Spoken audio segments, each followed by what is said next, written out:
ವಿದ್ಯಾರ್ಥಿಗಳೇ, ಇಂದು 10ನೇ ತರಗತಿ ವಿಷಯದ ಇತಿಹಾಸ ವಿಭಾಗದಲ್ಲಿ ಸಾಕಷ್ಟು ವೈವಿಧ್ಯಮಯವಾಗಿರತಕ್ಕಂಥ ಅಧ್ಯಾಯಗಳನ್ನ ಈ ವರ್ಷದಲ್ಲಿ ನೀವು ಅಭ್ಯಾಸ ಮಾಡಲಿದ್ದೀರಿ. ಮೊದಲನೇ ಅಧ್ಯಾಯವನ್ನು ಪ್ರಾರಂಭ ಮಾಡುವುದಕ್ಕಿಂತ ಮುಂಚಿತವಾಗಿ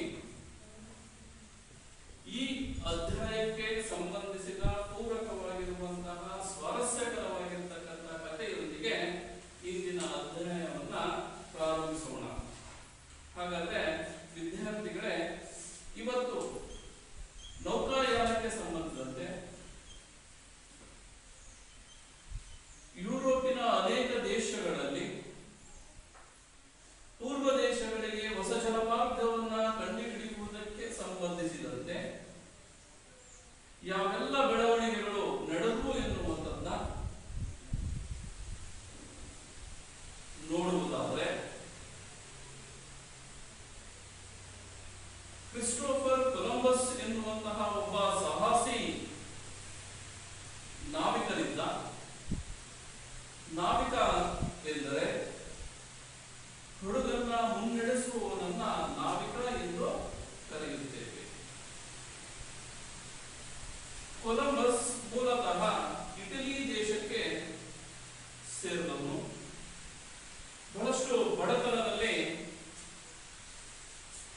ಇವನು ತನ್ನ ಬಾಲ್ಯದ ದಿನಗಳನ್ನ ಕಳೆಯಬೇಕಾಗಿ ಬರ್ತದೆ. ಮೊದಲಿನಿಂದಲೂ ಸಹ ಇವನು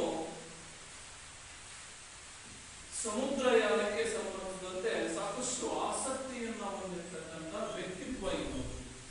ಯಾವುದು? ಕೊಲಂಬಸ್. ಹಾಗಾಗಿ ಇವನು ಸಾಹಸಿ ನಾವಿಕರ ಬಗ್ಗೆ ಸಾಕಷ್ಟು ಮಾಹಿತಿಯನ್ನ ಇವನು ತಿಳಿದುಕೊಳ್ತಕ್ಕಂತಹ ಹವ್ಯಾಸದಲ್ಲಿ ಇವನು ಇದ್ದ. ತನ್ನ ಮೂಲ ಸ್ಥಳದಲ್ಲಿ ಇವನ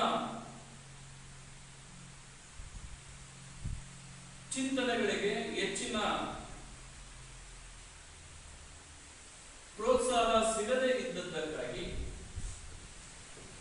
ತನ್ನ ದೂರದ ಸಂಬಂಧಿಗಳು ಇರತಕ್ಕಂತಹ ಲಿಸ್ಟನ್ ನಗರಕ್ಕೆ, ಈಗಿನ ಪೋರ್ಚುಗಲ್ ದೇಶದಲ್ಲಿ ಬರ್ತಕ್ಕಂತಹ ಲಿಸ್ಟನ್ ನಗರಕ್ಕೆ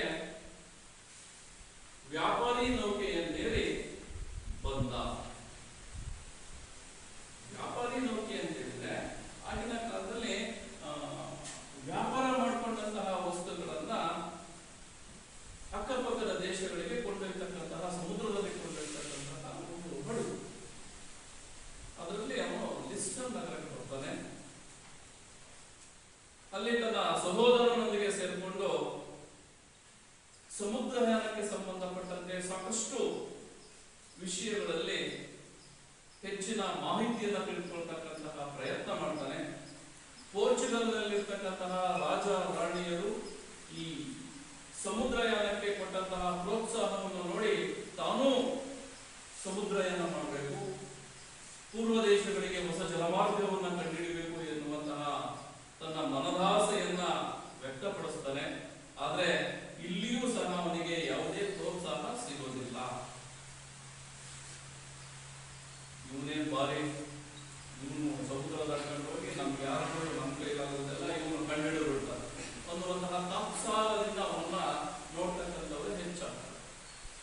ತನ್ನ ಸಹೋದರನೊಂದಿಗೆ ಸೇರಿಕೊಂಡು ಜಲಪಟಗಳನ್ನ, ಸಮುದ್ರಯಾನಕ್ಕೆ ಸಂಬಂಧಪಟ್ಟಂತೆ ಅನೇಕ ವಸ್ತುಗಳನ್ನ ತಯಾರಿಸುವಂತಹ ಕಲೆಯನ್ನ ಇವನು ಕಲಿತಾನೆ. ಅಲ್ಲಿಂದ ಸ್ಪೇನ್ಗೆ ಹೋಗ್ತಾನೆ. ಅಲ್ಲೂ ಸಹ ಅಲ್ಲಿರ್ತಕ್ಕಂತಹ ಶ್ರೀಮಂತ ವ್ಯಾಪಾರಿ ವರ್ಗದವರಿಗೆ, ಅಲ್ಲಿರ್ತಕ್ಕಂತಹ ರಾಜರಿಗೆ, ರಾಣಿಯರಿಗೆ ಬಹಳಷ್ಟು ಭಿನ್ನವಿಸಿಕೊಳ್ತಾನೆ. ನಾನು ಸಮುದ್ರಯಾನವನ್ನ ಮಾಡ್ತೇನೆ, ಪೂರ್ವ ದೇಶಗಳಿಗೆ ಹೊಸ ಜಲಮಾರ್ಗವನ್ನ ಕಂಡುಹಿಡಿದ್ದೇನೆ. ಅದರಲ್ಲೂ ಸಹ ವ್ಯಾಪಾರ ಸಂಪರ್ಕ ನಿಂತು ಹೋಗಿರ್ತದೆ. ಭಾರತ